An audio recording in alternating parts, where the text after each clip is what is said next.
If you want unique and you want leadership and you want a long-standing career, you want to be surprised, this is an episode for you. Please enjoy this version of the Public Works podcast from Palm Beach County, Florida, and check out this deep dive, interesting, exploratory interview with David Ricks, the leader of the Engineering and Public Works Department there at Palm Beach County. Feel free to reach out to David to give him your thoughts. He's very cordial, open, and works really well with his teams, tries to support them whenever he can. And so I'm sure he'd appreciate feedback from you. Be sure to please subscribe to the Public Works podcast as you enjoy this episode with David Ricks. Thank you very much.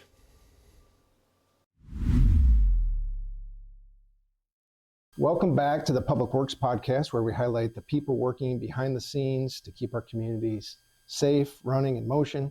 I'm your host for today's episode, Shane Silsby, and be sure to like this episode, share it with a friend, subscribe to the channel as we have a great conversation today with a Public Works Director, Mr. David Ricks. David, thank you for being on the show today. Thank you for the honor.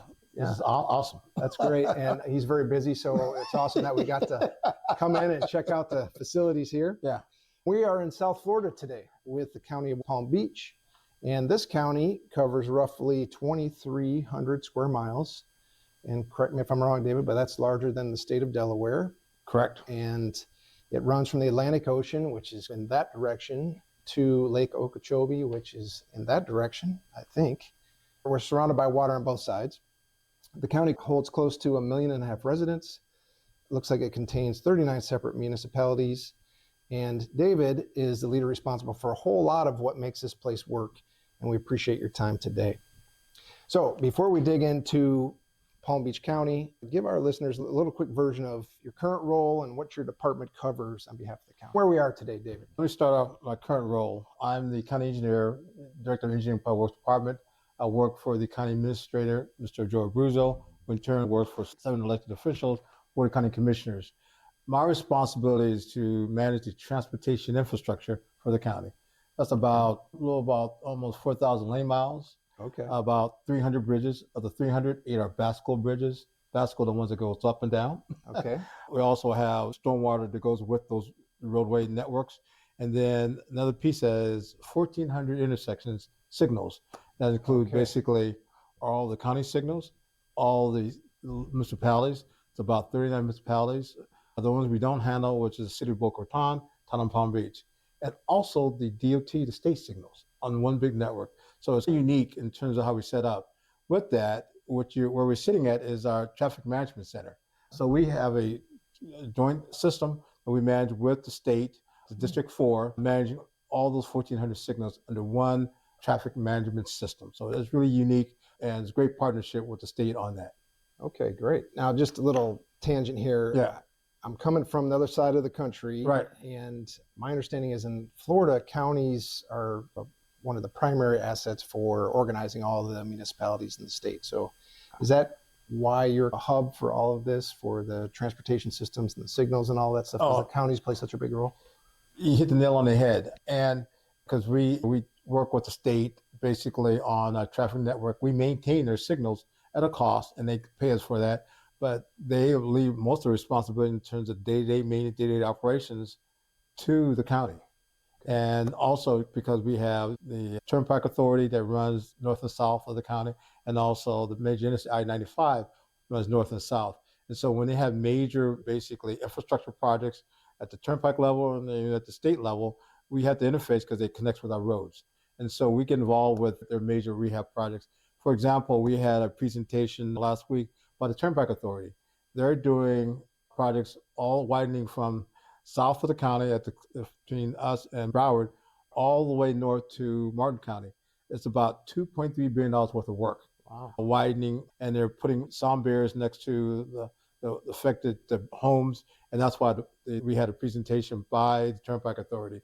And so it was a great opportunity to listen to what the Turnpike is doing on a regular basis. And they're actually doing a project that's connected with the Turnpike. We have a project on Yamato Road where it's going to widen a section of the road, but it's next to the overpass to the Turnpike. And since they're widening the Turnpike, They said, could we partner with your project? And so we give them our plans. And so when they bid out that section, they're going to do our work, do the kind of work at the same time they're doing their work. Okay. So it's a way to be efficient with taxpayer dollars. That's great. Yeah, working together. I like to call that a new age P3. You got a public-private or public partnership, right? Exactly. So the Working Turnpike together, work is all done with the revenues from, because it's a total authority. Ours is, of course, basically county dollars, but partnering with the Turnpike make it seamless that we can get the biggest bang for the buck. It's huge. And so one of the things also we're doing with the state DOT and also the Turnpike Authority is how they notify the public when there's road closures. They're using a system called Causeway ONE, which is an automated system that once they upload the closure, it automatically notifies all like Waze and map apps. So it gives you real-time information on basically road closures throughout those locations. And so we're gonna use that same type of system for our county projects.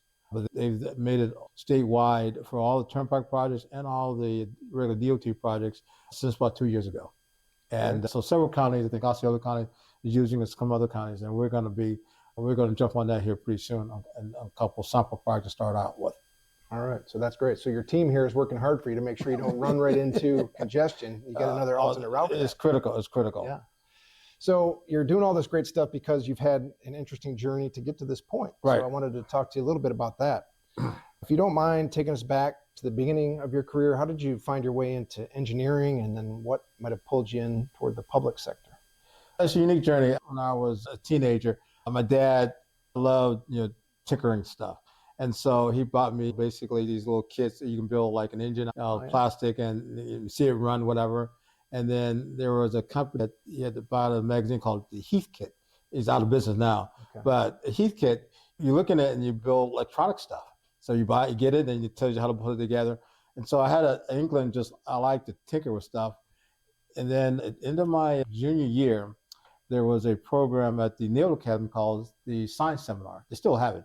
But I wasn't interested in it because when you go to the service academies, when you look at the book, it's great, all the great institutions, you owe them 4 or 5 years after you graduate. And for a teenager, that's like, ooh, that's a long time. I don't know if I can do that. Yeah. But that's it. You don't know where you're going, so we'll send you to Annapolis. And so you're there for 1 week, and this is after everyone has graduated. So there's no one on campus, and you walk around to all the engineering buildings. And I was just totally blown away in terms of just the quality of engineering programs, and plus the physical fitness part of it got me all jazzed up. And then Annapolis was right outside the gate. And so I walked around the city. I said, oh, this is a pretty good place. So when I came back home, I said, this is where I want to go. And so we started the application process to go to Naval Academy. I was fortunate enough to get an appointment to go, and that's how I started my journey. And so I graduated a degree in system engineering and went into the Civil Engineer Corps. I just want to pause on the Naval Academy here real quick. Not anybody off the street can just go into the Naval Academy. I mean, you got to be smart, you got to be in shape, you got to be record, right? You got to get these recommendations. I mean, it's quite a process. It is. So, of course, you got the academics, and then you look for the total person because you're training to be a leader. And so I had the academics, and I played a little football and a little wrestling, and so that was critical on that piece. But you have to get a nomination, and you got to get either congressional or a senator nomination or presidential nomination. That just gets you in the pool of applicants. And there's about 12 to 14,000 into the pool. They only select 1 out of 10. Only 1,200 out of the 12,000 get selected. And so I think December, January, you get a nomination. And then by January, that's when they send out the letters. And the appointment is really your ticket. It's saying that you are being selected, and here's your arrival date is first week, it's early July, to be part of that class. And so that was huge. That was kind of unique. And my dad, he was an Air Force veteran, and so he loved the military aspect of everything. But so getting the appointment is one thing, but going there and graduating is a whole nother conversation. And so I knew I was pretty good in academics, but at the Naval Academy, you have to swim. Not swim like recreational swim, like across the pool. They want you to swim like you're training for the Olympics. And my first, I'll say, dose of reality was during call your freshman or plebe summer. They put you in a pool and you swim about 100 yards, like 4 laps. I said, I can run football. I could do this. I was swimming about 60 yards and I was done. And I couldn't, and so I wasn't a great swimmer. I said, this might be a problem. And so I struggled in swimming every year. And by the time I got to my senior year, I got pretty good at it. But you do the 100-yard swim, you do the rotation thing where you relax and you sink down and you come up. I'm built like a rock. And I relaxed and I got that bottom, down to the bottom, 10 seconds, 15 seconds, 20 seconds. And I said, this ain't working. And so I found a way to figure it out, but it was a struggle. And then, so you had the sinking part down. Yeah, but staying down or getting back up. Yeah. Yeah. And so even when you have to lay on your back, I'm like a fish I'm like a duck. I'm flying around. It took me a while to figure out how to relax in water. I had to learn how to be uncomfortable. And so you swim 200 yards for a test, then 400 yards the following year. And then your junior, you swim 800 yards for time. And so if you don't pass it in your year, you keep practicing after school called sub squat for people who need to practice. And after every class, for about every 2 months, I'll be practicing that swimming test. And then by December, January, I'll pass it. By the time I got to my senior year, I got pretty good at it that I passed it the first time. Oh. And so you had to do a 40-minute test swimming in khakis. And you had to swim with a group of guys about 40 minutes to practice swimming in a hazardous condition. And then you had to tie off a float and float into that, like using your pants to float a flotation device. And so that was unique. The other piece with that is, I think it's my sophomore year, you had to jump off of a 10-meter board. Now, when you're looking up, it's like, oh, I can do that. But when you climb up the ladder and you get on the edge, it's like, oh, I don't know about this. Yeah, so you're 3 stories up or more, yeah. It is. And when I jumped off, I can remember like yesterday, you feel like it's pretty easy to hold your arms, but when you're coming down, you feel like all of a sudden your body says, I can't hold this. You just put your arms out. So it helps your mental framework say, if you can do this, you can do anything. Yeah. You can be a public works director in a coastal Florida county. Yeah. That is correct. And actually, this September, I'll go back for my 45th reunion. Oh, wow. Congratulations. So that was kind of unique. 45th reunion. So you graduated when you were like 5. Yeah, that's right. You must have been really ahead of the curve there at the academy. My goodness. Wow. That's correct. Wow. Okay, so you graduate at 5. You go into 4 years of service at that point? You have to serve 4 or 5 years. Now, at that point, you don't have to get out. And I wasn't planning to make a career, but I kept enjoying what I was doing and the experiences and the training and everything else. And they'll send you to graduate school at a certain point. When I got to my, I think, 7th year, I was eligible for graduate school. And when you go to graduate school, I got my master's in financial management, you owe them almost 18 months afterwards. And so by the time I finished graduate school, I was at the 10-year point. I said, I might as well make it a career. And I was fortunate I did 22 years. Oh, wow. In the Navy. Yeah. Okay. All right, great. Yeah, but I would do it like yesterday. It was great. It was awesome. Yeah, that's cool. So 22 years in the Navy. Yeah. And you were, Annapolis is where the school is, but were you moving around the country and the world? Oh, yes. First year I was in Philadelphia. And from Philadelphia, I went to Hawaii for 5 years. That's where I had my son. And then from Hawaii, I went to graduate school, Monterey, California, got my master's in financial management. From there, I went to Camp Pendleton, California, managing projects on a Marine Corps base, construction projects. After Camp Pendleton, I went to the East Coast. I was in Charleston, South Carolina, managing projects there. Then I went to Japan. Oh, wow. Iwakuni, Japan. I was a Marine Corps Air Station. I was the deputy public works guy there. Had a detachment with me, but basically I was on a Marine Corps base. It was awesome. Did that for 4 years. And then from there, I went back to the East Coast again. I think it was in Charleston. No, I was in Jacksonville and Orlando, Florida, because at the time they had the base closure going on, and I had orders to Orlando. I told my detail, I said, aren't they closing the base? I said, no, you got plenty of work. Yes or no. When I got there, the work was ceasing so fast that the base was closing faster than expected. And so what they said was, we can keep you in the region without moving your family. And I became a geo bachelor and worked in Jacksonville back and forth. So I was in Jacksonville during the week and drove back to Orlando. That's a unique 3-hour trip every weekend. After I did that, then I had orders to Japan. And so this time in Yokosuka. And this was a regional job. I was a regional contracting officer. So I had 6 regional offices in Japan and Korea underneath my belt. And that was awesome. Yeah. Yes, that was unique. But it sounds like you maybe enjoyed your time in Florida, or you had some sort of a foothold, and that's how you ended up wanting to. I did. And so I knew Florida was a great place when I was here a little bit. And then my last duty station was actually in Washington, D.C. I was at the Washington Navy Yard when they were starting to do the major retrofit of the Navy Yard. They put a lot of investment at the Navy Yard for that capital program. At the same time, the community was doing the Nationals, the baseball stadium, putting a metro rail outside that area. And so there was a lot of investment in capital in the whole area. And so I was there when the Pentagon got hit. Oh, wow. So I was at the Navy Yard, and I remember it was like yesterday, we was in a meeting with some other folks, and then about 10:30, all of a sudden, said, oh, something's happening, and they canceled all the meetings, and then we realized what was going on. And so they they closed all the gates till about 3 o'clock because of everything was going on. We weren't sure what was going to happen. And they opened the gates to let the civilians home. It was about 10,000 in terms of people that worked at the Navy Yard at the time. And with the military, we hung around, and they asked me to drive a van, some folks back to the Navy Annex, which is by the Pentagon. So all the interstates were all empty. And you're driving by there, and you can see it in that one part of the interstate. You can see where the plane hit that side of the Pentagon, and it had an American flag draped over it, and you can see the burned concrete, but you can see the lights flying on that. And it was so weird. It's almost like you're watching a movie. You know what I mean?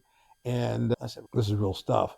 And I drove, I lived in Maryland, not too far away. And it was one of those things like, we weren't sure what was going to happen next because everything was just so uneasy because it happened so fast. But the fascinating part was that right after that, people started having emblems of the U.S. flag on their cars, whatever. And so it was a sense of unity that we're going to get through this. We're all together. And I wish we could capture that sense of camaraderie and unity for the country again because it was a unique moment. Yeah. United we stand. Yeah. Interesting. Yeah. So that takes you all the way through the Navy. Yeah. Which is a different form of public service at the federal level. Yeah. And then how do you end up in the municipal level of public service? It goes back to my dad. And so he's passed away about 3 years ago, but he was in postal service for 35 years. Oh my goodness. Small town, Barberton, Ohio, married his high school sweetheart. They were married for 65 years. Yeah. But small little hometown, 2,500 people. But he was a postman for 35 years. And then after he retired from that, he became a reserve policeman for about 8 or 10 years and walking around the little Barberton, whatever. And he got picked up by Mayor Hart to be the first Black safety director for the city of Barberton. And I realized how significant it was that him being the person of color, being that, it was truly significant. And he became the guy. He became the guy for anything that happened. And he did that for about 8 or 9 years, and then he retired from that. And so he was big on public service, serving the community. And I enjoyed the thing I did in the military. And I said, I applied in the private sector, but I enjoyed serving the public. And so that's my passion, because I think there's a tremendous purpose of giving back for those who've been given a lot. And so that's my heart and my passion. Yeah, that's great. And it shows through because you're interested in it, right? You're ready to go. So that's a great progression. So for a lot of engineers, the hardest transition is going from doing the technical work to leading people doing the technical work. I was going to ask if that was difficult for you, but I think probably with your Navy background, you were just trained in leadership anyway. That is correct, yeah. So not a huge issue for you, but what do you think about as you work with people of different generations or categories trying to move from technical to leadership? And that is the big paradox, because there's some great technical people, and then as you try to elevate them up, if you don't give them the proper training, they may not know what they don't know. And the challenge is that if you try to do it all by yourself, then you become overwhelmed. And so my goal is to help people grow to be the best version of themselves. And so if they need a little training, if they need a little help here, that's the whole idea, because we're not all irreplaceable. And so we've got to train people to come behind us. And so I always love investing in other people and see what they do. And so when I see someone who starts at a certain position, all of a sudden they can move up and realize all of a sudden the light bulb comes on and say, oh, I got this. It's powerful. Because what happens, they become a force multiplier, and they start doing things that you never thought they could do. And so that is huge. I think a case in point just recently is our Stormwater superintendent. He was just a regular worker bee. We created a new Stormwater division, and we selected him. And we told him and said, hey, regardless of your background, we think you got the potential, and we're investing in you. you're part of my team, so you're part of us. And so he took that, and then I talked to him, I think about maybe 9 or 10 months after he became the guy. And I said, how's it doing? He says, and then what I thought was unique was that we have these get-togethers every Christmas, whatever.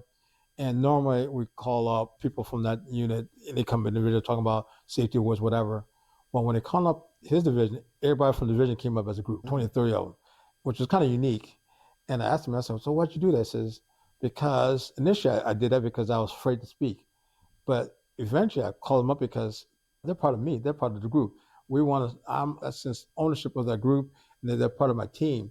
And he says, Mr. Ricks, when we had that conversation after you came the guy, and I'm investing in you, he said he didn't realize it, but it changed his mental focus. It wasn't about him. It was about bringing people along the journey. And it's like, wow. And then that was, Yeah, interesting. And you probably know this because you were doing that, but it can be so transformational for people if their leader just says, I'm behind you, right? Do the right thing, and I'm behind you. And right? for example, I talked just briefly about a book called Stephen Covey's Speed of Trust. And I read it when I was in a previous job. I didn't know anything about it. And then started reading it, actually, and there's a training to go with it. And I said, this is a great book. And he says, I'm going to get it. And then he says, he bought the books for everybody in his unit. Oh, great. Because it's so important about developing a level of confidence and credibility in terms of what you're doing, so that if you want to do things over and above what you want to do and having those conversations, if you have no credibility, it's getting kind of hard to make things happen. Sure. But if you have tremendous credibility, it's kind of like a force multiplier. And then you can accomplish much more than trying to fight the battle twice. Sure. But him having that conversation, Mr. Rick, when you said that you have confidence in me, he didn't realize that at that time. He said it made a mental change for him. And I said, wow, it's kind of, it raises the hair on the back of your neck when someone tells that. It's like, wow. Yeah, that's great. That's a great job demonstrating leadership. But when you're talking with folks, you're probably interesting to them for a number of reasons, your career, your background. But do you have some hobbies or something that they like to ask you about or you like to share? Because in the military, you have to stay in shape. Okay. All right. And so because of that, I picked up a hobby called powerlifting. Powerlifting. Got it. Okay. Do you know what that is? Well, I presume it's lifting heavy stuff in maybe more forcefully instead of repetition. That is correct. And it's not Olympic weightlifting. Okay. So powerlifting is 3 events. One is the squat, the bar's on your back, and you bend down at the knees, at the hips, and you stand up with it. That's one event, squat. Second is bench press, where you lay flat on your back and you press the weight up. And the third event is the deadlift. The bar's on the floor, and you just grab it and you stand up with it and you hold it. And so you have to do all 3 events. So you get 3 squats, 3 benches, and 3 deadlifts. And they take the best in each category. Your best squat, best bench, best deadlift to consider a powerlifter. And so I have done a little bit of that throughout my whole journey. Because like everyone have walking, people have golfing, whatever. I go to the gym and do fitness strength training. So throughout my career, I am a 30-time plus national champion. Oh. I'm a 15-time world champion. Holy cow. I've got 71 world records. 71 world records. Did I hear that right? 71 world records. Okay. By the way, nobody ever asked me if I'm doing powerlifting. Right? That doesn't come across, but I imagine for you, yeah. And then you say, hey, work out a little bit. Yeah, 71 world records. Yeah, okay. Going to a different gym. That's what they say at that point. And also, I'm in the International Powerlifting Federation Hall of Fame. Okay, Hall of Fame. Nice. Okay, cool. So when you have employees that are getting a little bit out of line, you just show them some of your trophies. Say, which way do you want this to go? You know? Okay. I like leading by example. Okay. And so it helps me with my mental awareness and some other things. And I want also all our employees to stay fit and stay in shape. And I can't ask them to do anything that I wouldn't do. Okay. They don't have to go to the gym like I do, but I want to make sure they take care of themselves, take care of their family. Okay. I'm glad you're not asking them to do anything you wouldn't do, because 71 world records, that's tough. Maybe something I can relate to more. Right. How about some engineering stuff? Sure. Okay. So on the Public Works podcast, Yes. we've got an ocean on one side of the county. We've got a big lake on the other side. Right. And it's somewhat flat. I don't see a lot of hills. That is correct. A lot of weather impact. Right. So tell me how that works You said you set up a stormwater division. That makes sense to me with Right. all this stuff going on. How does that affect your day and what you guys do and how you're organized? I think with the weather and just in terms of the environment, we always, especially in a heavy rain event or hurricane event, we always, because how spread out we always are challenged in trying to keep up with everything that's going on. And so the stormwater division, we started when I started about 8 years ago, helps out with that because they have the robust resources to do some preventative measures on terms of stormwater maintenance management, in terms of cleaning out a lot of the stormwater sewer, and also doing regular maintenance. It's huge. And then we started a program to do some major retrofits, some of our stormwater systems. We're not there yet in terms of documentation because we have a tremendous undocumented underground structures that we're trying to work on. We've got a multi-year process to do that. And so we're working to develop an asset management database using graphic information technology on that. And so that is a journey that we're still undertaking, but it is key. But the essential part is really the people that we're doing. And that is on a regular basis huge. It's like, for example, like when we have high weather events, especially our bascule bridges, we work close with the Coast Guard in terms of when we shut them down to make sure that they're safe, and then we'll put them back, and then we'll open up the bridges.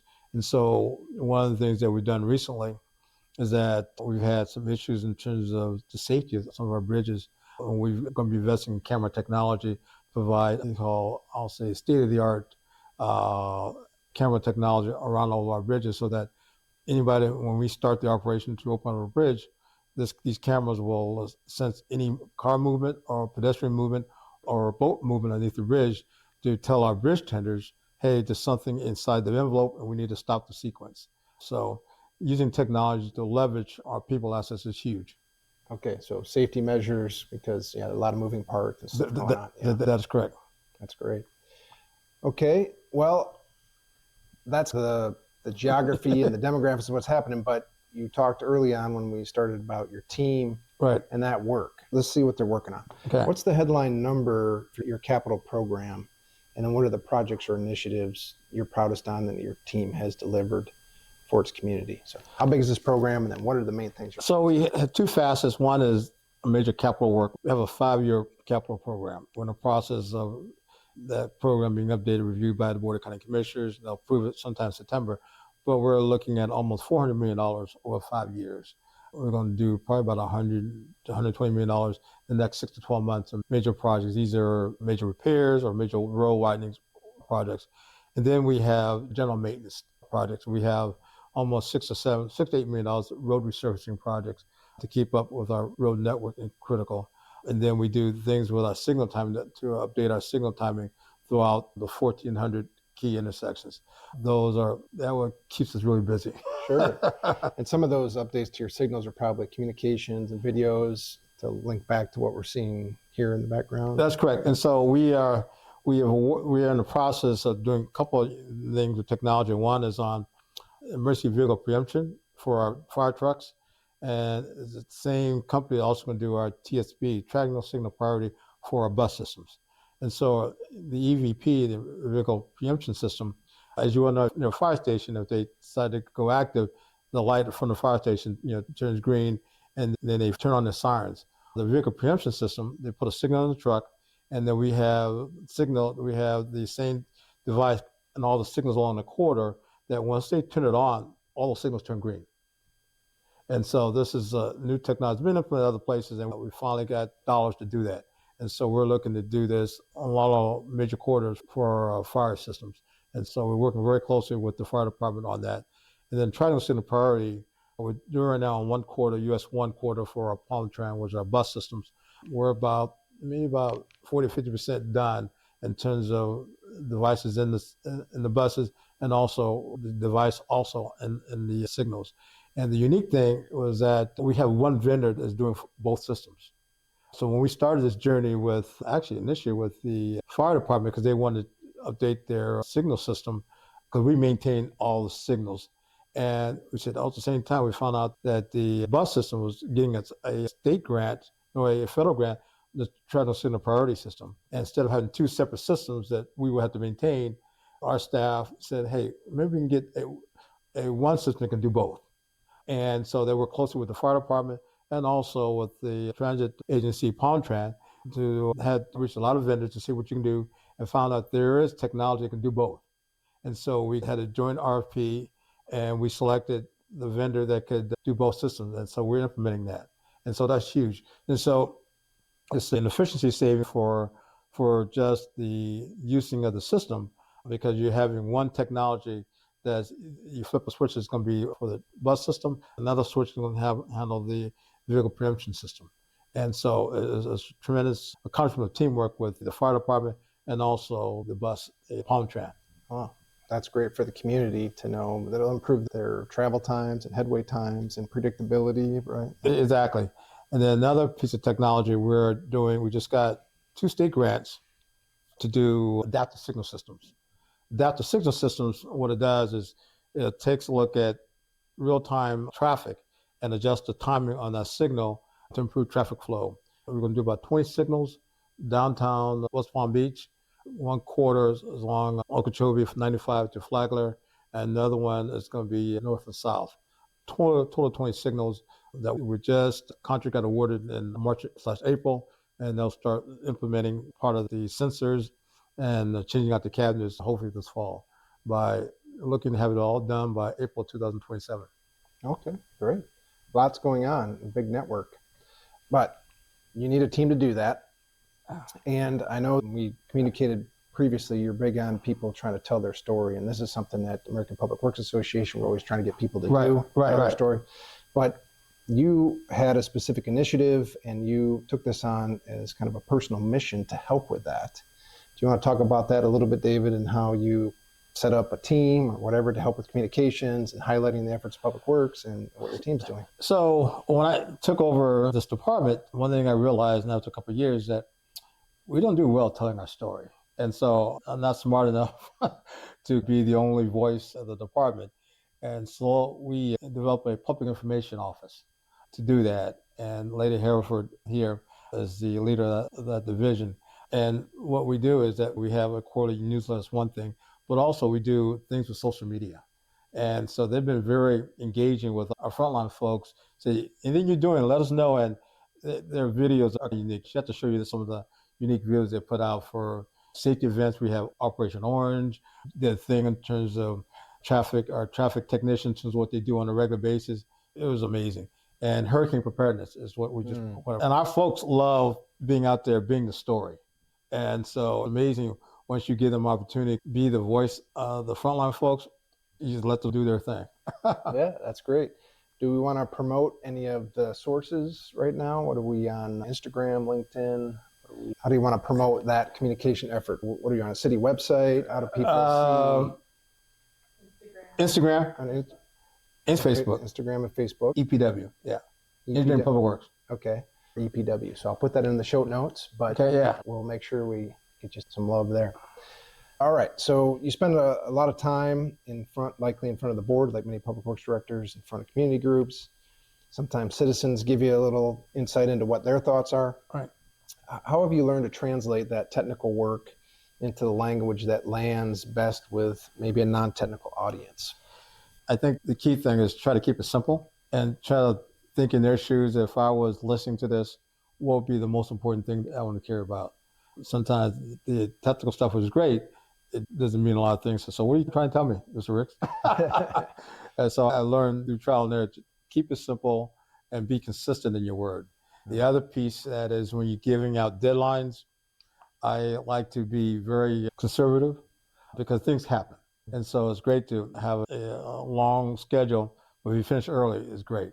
But if you give them an early schedule and for one reason you don't finish, then it becomes like, you said this as if everything is locked in. No, things happen and people don't understand that. So I like to be very conservative. If we finish early, we're great. If we don't, then it is what it is. So, but as you well know, in the job in public works, things do happen, especially in terms of doing new projects or renovations, stuff like that. Yes, and you're dealing with a lot of different levels of agencies. Right. And so a simple project, but if it involves the state, a municipality, some stormwater facilities, whatever, there's extra level of complication that just is going to impact your schedule. Oh, yeah. A case in point is a unique success story. It was about a year ago. The lady was in the midst of it. We had a 10-day closure for one of the major corridors. And it started because they're doing a major road work, about 100 million, but it crossed a railroad track. And normally that wouldn't be a problem, but the CSX track was starting to fall apart. The railroad itself started to sink and became a safety issue. They thought they could push it off and said, no, we got to do it now. I was like, what do you mean now? And so the conversation started May of last year, and we wanted to do it before the school opened up. And what was the timing? We had to do it in July. And so when the word got out in May, it says we got to close this intersection.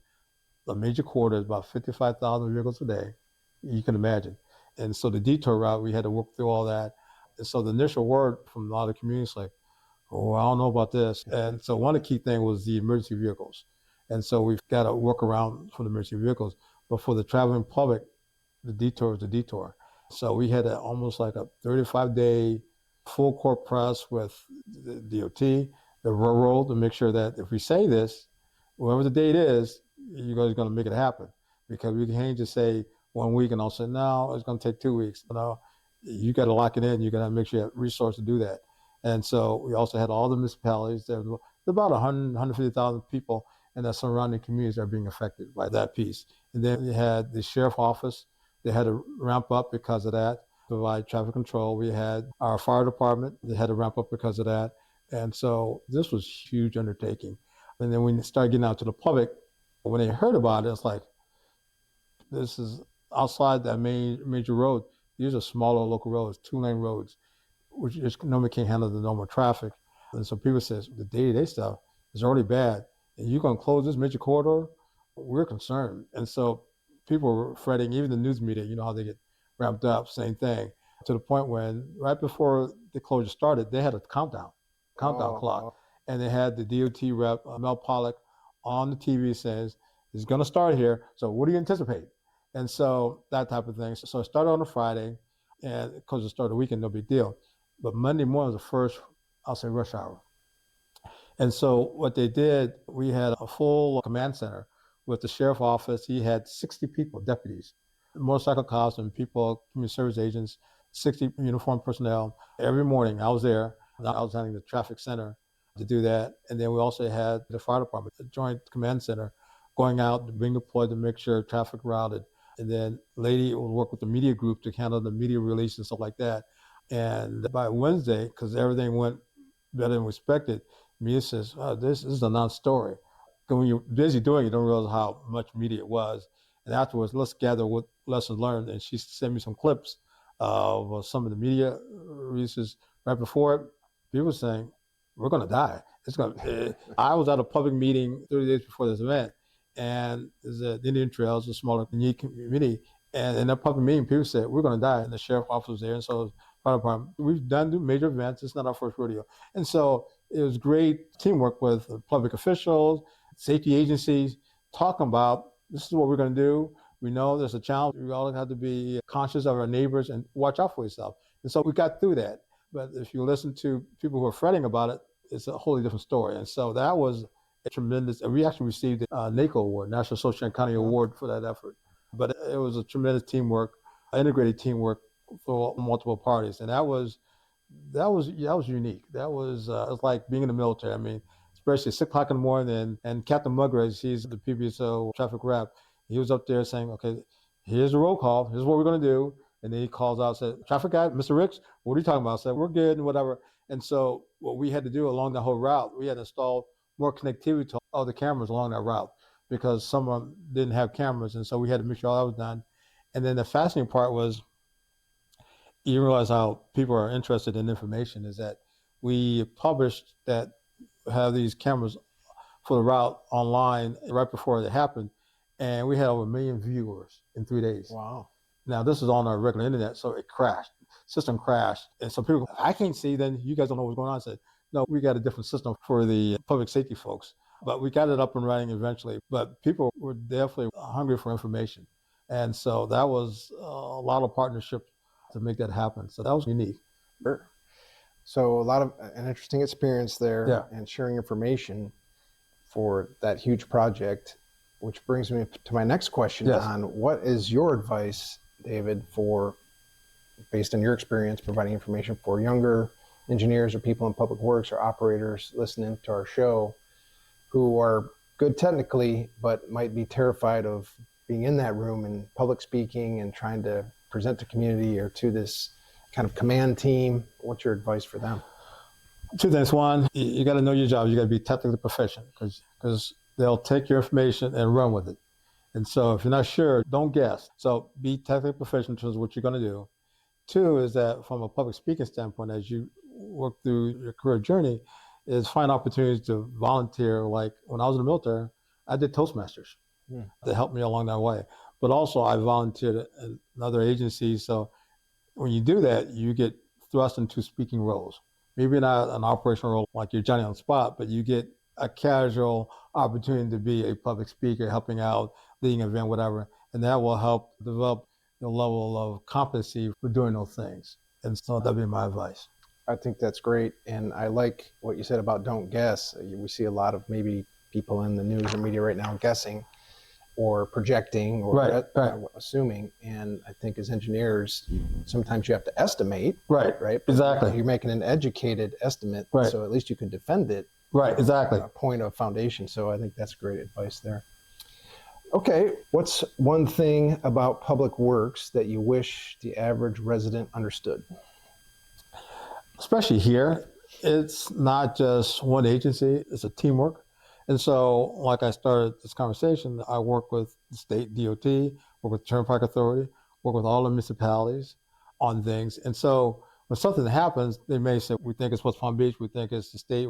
A lot of times it could be a combination of both. And because for the average public, they don't know what street it is, what light it is, whatever. They know something is out. They just need a number to call. And so there are a lot of times where my office, where I get a call about something, and once I figure it out, it's really not mine, but we find out who it is, and then we give them the right answer. And that's probably the biggest thing, because there's a lot of overlap in terms of what's happening in terms of the physical environment, and we all have to work together. And so I am proud that me and my staff have a very good working relationship with all these different agencies so that we can pick up a phone and call and say, hey, what's going on? Can you help me out here? An example was recently, Turnpike is doing work, I'll say, along this corridor. And so they're doing one of the exits off Okeechobee Turnpike, not too far from here, but they were changing the lane as you're coming off and they're messing up the signal timing. And so, because I happened taking that exit a couple of times, I called my office and said, hey, what's going on here? And what they found out that the lane changing didn't coordinate with the signal timing. So we called them up, and now we have a better coordination on that. So before they make any lane changes, they'll give us a heads up. And so we can look at it, so we need to tweak this, whatever, so it's more seamless. Okay. So for the communities, it's a public system with a matrix of That's correct. Overlapping jurisdictions. So just take a minute, take a break, take a pause. They're on the case, they'll work with you. That is correct. That's what we want to know. Okay, great. David, this has been a fantastic conversation. I know you're busy, so we want to let you get back to it, but Palm Beach County is in good hands, and you're doing the kind of work that other agencies should be watching and be proud of. So we wanted to ask here where people could go to learn about the great efforts of your team in the county. We talked about the Instagram and Facebook leads, but maybe the county website or other places. The county website. And so I would like to leave just one more story, talking about the people. Yeah. And so we recently had to do a emergency bridge repair, George Bush Bridge. It's one of our bascule bridges. And this is a bridge that we got to do a major replacement several years in the future. So we're doing some short-term fixes. And so we had a estimated shutdown for about 6 weeks on this. And we got it done basically less than a time and did it right and got it open right before the major holiday. It said, no big deal. Two things. One is we're one of the few agencies that have their own bridge repair crew, especially for bascule bridges. And we have about 25 to 30 guys that do that. They're very proud of what they do. They did it with electricians. They did it with folks. Every quarter I meet with my new employees. And 4 of them only have been there for like 3 months. And they worked on that project. The fact that we took several folks who just started with our team, worked on this critical project, and we still didn't finish ahead of schedule, it's a testament to the leadership of our people, that they can integrate people who are just new to our team. They're enthusiastic about being on our team, and it's not exceptional. Yeah, that's great. And on the job, but they were able to get it done and work it out. Yeah. That's great. that takes us to the end of our show today. I want to thank you so much. No, David, thank you. for This is taking time awesome. Being on is great. This is great. Great stories to share. We Yeah. appreciate that. And I want to remind you, as we're thanking David, to thank your public works professional in your community, because they're out there doing the things you might not see. If you want to know what's going on, try to outreach a little bit, check out the website, whatever the case might be. And thank you all for watching this episode of the Public Works Podcast. Again, like this episode, share it with a colleague, subscribe to the channel, check out what's going on in Palm Beach County, Florida, and we'll see you next time. Thank you. Joseph here, Public Works Podcast. Shane here as well. All right, so you just watched some cool content. All we need from you is to hit the like button, hit the subscribe button. It helps us get the message out. It helps us propagate the gospel of public works. So if you have free time, which you probably have 2 or 3 seconds, hit that like button, hit that subscribe button so more people can follow us. That's right. All we're trying to do is highlight the public works industry. That's it. Make those professionals trying to improve your communities look good and raise awareness and credibility of public works. Yes. It's easy to do. Once again, thanks for watching. If you have any content ideas, if you have any questions, please put them in the comments, and Shane or I will answer them within a week of you putting it in there, and we'll get you the answer that you need. Thank you very much.